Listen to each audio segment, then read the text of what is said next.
for years, trying to pin down specific verses in a complex text like the Bible felt like. Yeah.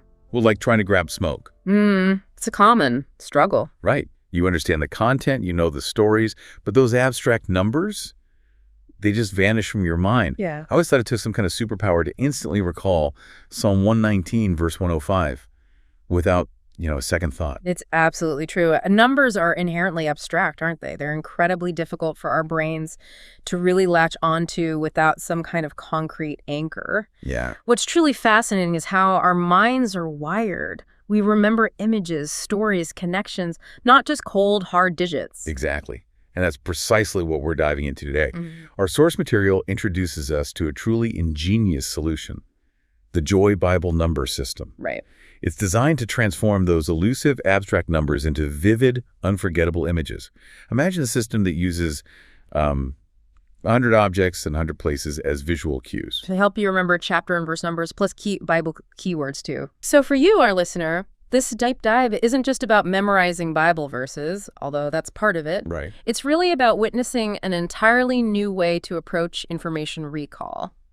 It showcases how complex information can be distilled and, remembered joyfully. Rather than feeling overwhelmed, which is easy to do. Definitely. Prepare for some serious aha moments about how these memory systems actually work. Okay, so our mission in this deep dive is to unpack exactly how this system works. Yep. We'll specifically focus on how it makes numbers in the 80s and 90s incredibly memorable, and then we'll connect it all to the overarching wisdom it imparts in its conclusion. Let's jump in. Okay. So at its core, the Joy Bible number system is built on associating concrete things, objects, and places with abstract numbers. Okay. It uses basic numbers for verses. These are often objects tied to simple, consistent principles, like a specific shape or type of item. Right, like a visual rule. Exactly. And then alt numbers are used for chapters, and these are specific places. The real magic happens when you pair them together, you see. Okay, here's where it gets really interesting, I think. Let's start with lesson 11. This covers numbers 80 to 89. And the overarching theme for this entire block of numbers places us squarely in the world of sports. Fun! Yeah. So each alt number for a chapter is a place within this sports theme. Yeah. Like a location. Paired with a basic number, an object related to that place, following those consistent principles you mentioned. Right. And what's ingenious here is how the system leverages how our brains naturally categorize and link things. You mentioned shape and type. This system applies those simple rules consistently. Think about how much easier it is to remember a, say, round object versus just the digit 6. That makes a lot of sense. It's visual, tangible. Exactly. So give us a couple of examples from the sports theme. What about 81? Okay, 81. The alt number, the place, is a golf course. Right. And the basic number, the object, is linked to a golf club. Okay, and you said it connects to the one shape characteristic? Precisely. That's a perfect example of leveraging kinesthetic or structural memory. Our brains latch onto concrete shapes much more readily than abstract numbers. It's less about rote memorization and more about recognizing a pattern, Yeah, I see that. The club itself has that distinct, elongated one form. It makes the connection almost immediate. Okay, I get that one. What about 85? That's an ice rink marked by a rhino. Why a rhino? On an ice rink. Yeah. That feels a bit unexpected. That's a fantastic one because it highlights another principle. The unexpected or surprising connection can be incredibly memorable. Okay. The rhino is chosen for its sharp horn, which ties into the principle for the number 5, anything with a sharp point or edge. I see. So you have this huge kind of out-of-place animal on an ice rink, and its defining feature, that sharp horn, links perfectly to the number 5. It's both vivid and logical within the system's rules. That's clever. Really clever. And then for 88, it's the finish line, symbolized by a bike. I'm guessing that's another shape one. You're spot on. A bike, especially thinking about its 2 wheels, Right. immediately evokes an H shape. It's a really effective visual anchor for the number. Okay. So the system consistently uses these principles, be it shapes, animal categories, or even a sensory quality like sharpness or shining for number 7, like the trophy at the winner's podium for 87. The trophy shines. Okay. Gotcha. So it gives numbers a memorable identity. Exactly. Absolutely. Now let's shift gears for lesson 12. We're moving beyond the sports arena now. Numbers 90 to 100 transport us to a completely new theme. A park setting. A nice change of scenery. Yeah. The pattern continues here, though. An alt number, which is a specific place in the park. Combined with a basic number, an object you might find there, still following those similar basic principles. Okay.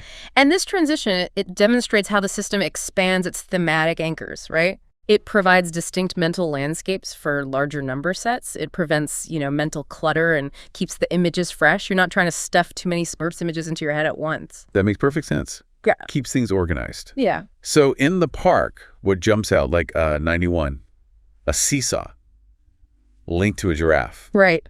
I'm picturing a giraffe on a seesaw now. That image alone is quite memorable, isn't it? Definitely. The giraffe, with its long neck, embodies that one shape principle, just like the golf club did back in the sports theme. Okay. Consistency. Yes. It's consistent, but the new context of the park makes it feel fresh. I can definitely see that. And 95 is the zoo, defined by a tiger. Why a tiger? Is that another 5 thing? You got it. Again, it's about that consistent principle for the 5s. Sharp teeth. Okay. It's a defining, vivid characteristic that quickly connects you to the number. The system isn't random. It's actually carefully designed to make these connections stick almost instantly. Okay, that's quite systematic. And then for 99, we're on a hill, symbolized by a kite. A kite. That's a lovely image, isn't it? Yeah. It's connected by the action flies, so that gives the number an active dynamic association. So it's not always just shapes or features. Right. This is another example of how the system uses more than just static properties. It can use actions or common associations to create that link. Interesting. And then the unique entry for 100. It's a pennant flag paired with an award ribbon. Yeah. That feels like a perfect celebratory image for reaching the 100 mark. Very fitting. It truly is. And the systematic approach, linking numbers to places and then to objects within those places based on easily recallable attributes, that's the key to its effectiveness. Okay. It's not about rote memorization. It's about building an interconnected web of associations that are actually easy to retrieve later. So what happens when you go beyond 100? Because obviously the Bible has more than 100 chapters and verses and places. Good question. That's where lesson 13 comes in, right? Expanding the system. Exactly. The system handles numbers greater than 100 with a really clever concept called a mark. A mark. What does that mean? This mark essentially means that existing numbers, like, say, 1 or 10 or 19, can then represent 101, 110, or 119, respectively, just by adding this little visual cue, this mark, to the image you already know. Okay, so you're modifying an existing image. Exactly. It's an elegant way to reuse and build upon the existing mental images. It signifies a higher value without creating entirely new, complex associations. It's incredibly efficient, really. It really is. Our source gives a fantastic specific example, Psalm 119.1005. A classic verse. Okay, so the chapter 119 is depicted as a bird's house with a mark. Right. So that's referencing alt number 19, which is bird's house, but now with that little extra mark indicating it's over 100. Precisely. Then verse 105 is represented by an alligator with a mark holding the Bible alongside a lamp at the feet. Right. The alligator is number 5, sharp teeth, but with the mark, it becomes 105. Gotcha. And here's where the system truly integrates meaning directly into the memory image. Well, the entire image for Psalm 119.105 isn't just about the numbers 119 and 105. It's specifically designed to bring to mind the associated key phrase, "Your word is a lamp to my feet." The lamp at the feet. Exactly. So it's not just a number you're remembering. It's a vivid scene carrying profound meaning, reinforcing the actual text itself. Wow. That takes it to another level. This isn't just about clever mnemonics then, is it? Not at all. The system culminates in, well, a powerful message about the very purpose of remembering these texts. It seems to move beyond simple recall. To a deeper spiritual application. Indeed. The conclusion of the system emphasizes that God gave us 2 invaluable gifts. The Bible and the Spirit. Okay. It's about more than just recall. It's about active engagement. The system encourages the idea of enjoying God's word daily, with much prayer, framing it as eternal nourishment. Eternal nourishment. I like that. It transforms information into wisdom by connecting it directly to your life. It's about internalizing it, letting it become a part of you. It's beautifully encapsulated in Psalms 119.11. In my heart I have treasured up, store up, hide your word, that I might not sin against you.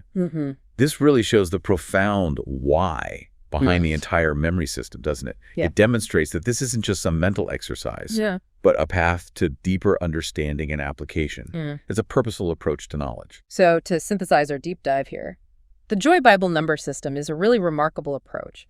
It transforms abstract numbers into vivid, memorable images rooted in everyday, relatable themes like sports and parks. Yep. And it's not just about recalling a number.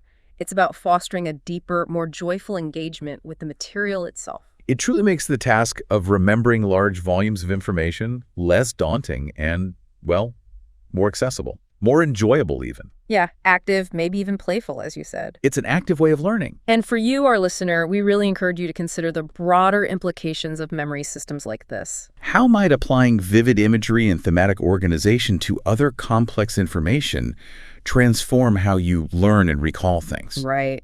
Could you apply, I don't know, a sports theme to your daily to-do list, maybe? Or a park theme to a complex work project to make the steps stick? That's an interesting thought. And this raises an important question, really. If remembering specific numbers and verses can lead to eternal nourishment, as the system suggests, Yeah. what other areas of your life could be enriched by finding joy and vivid imagery in the details you seek to understand and apply? That's a great question to leave folks with. Absolutely. For those of you who want to explore this fascinating system further, you can visit joybible.com, check out their Instagram at joybible30, or head over to their YouTube channel at joybible. Lots of resources there. Definitely. We hope this deep dive has given you a fresh perspective on how memory can be not just effective, but truly joyful.